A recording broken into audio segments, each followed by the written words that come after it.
ഇറാനുമായി യുദ്ധം ആരംഭിച്ചതിന് ശേഷം ഇസ്രയേലിന്റെ 8800-ലധികം ആളുകൾക്ക് ഗുരുതരമായ പരിക്കേറ്റു എന്നാണ് ഇസ്രയേലിന്റെ ഹെൽത്ത് മിനിസ്ട്രി പുറത്തുവിട്ട റിപ്പോർട്ടുകൾ പറയുന്നത്.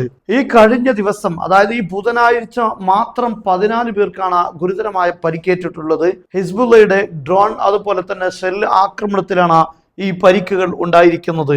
മാത്രമല്ല, ലബനാനുമായി അതിർത്തിയിലുള്ള സംഘട്ടനത്തിൽ, അതായത് ഇറാനുമായി വെടിനിർത്തൽ പ്രാബല്യത്തിൽ വന്നതിന് ശേഷം മാത്രം 896 ഇസ്രായേലികൾക്ക് പരിക്കേറ്റിട്ടുണ്ട് എന്നാണ് കണക്കുകൾ സൂചിപ്പിക്കുന്നത്.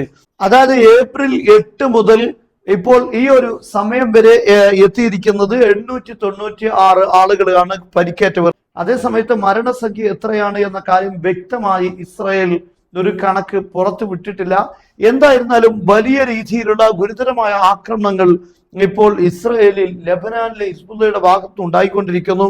പല മേഖലകളിൽ നിന്നും കഴിഞ്ഞ ദിവസം തന്നെ പ്രത്യേകിച്ച് 401 എന്നറിയപ്പെടുന്ന ബ്രിഗേഡിന്റെ തലവൻ മരണപ്പെട്ടു എന്ന വാർത്ത വന്നിരുന്നു. അതും FPV ഡ്രോൺ ആക്രമണത്തിലൂടെയാണ്. അദ്ദേഹം സുരക്ഷിതമായ ഒരു സ്ഥലമാണെന്ന് കരുതി ആ ഒരു സങ്കേതത്തിലേക്ക് മാറുകയായിരുന്നു. അവിടെയാണ് അദ്ദേഹം മാറുന്നത് മനസ്സിലാക്കിയ ഹിസ്ബുള്ള അവരുടെ FPV ഡ്രോൺ ഉപയോഗിച്ചുകൊണ്ടാണ് ആക്രമണം നടത്തിയത്.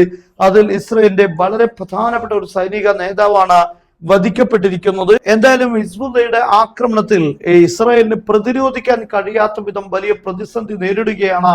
കാരണം ഈ FPV ഡ്രോണുകളെ പ്രതിരോധിക്കാനുള്ള സംവിധാനങ്ങൾ ഇസ്രയേലിന് മുന്നിൽ ഇല്ലാത്തതാണ് ഇപ്പോൾ ഏറ്റവും വലിയ ഒരു ദുരന്തമായി അത് മാറിയിരിക്കുന്നത്.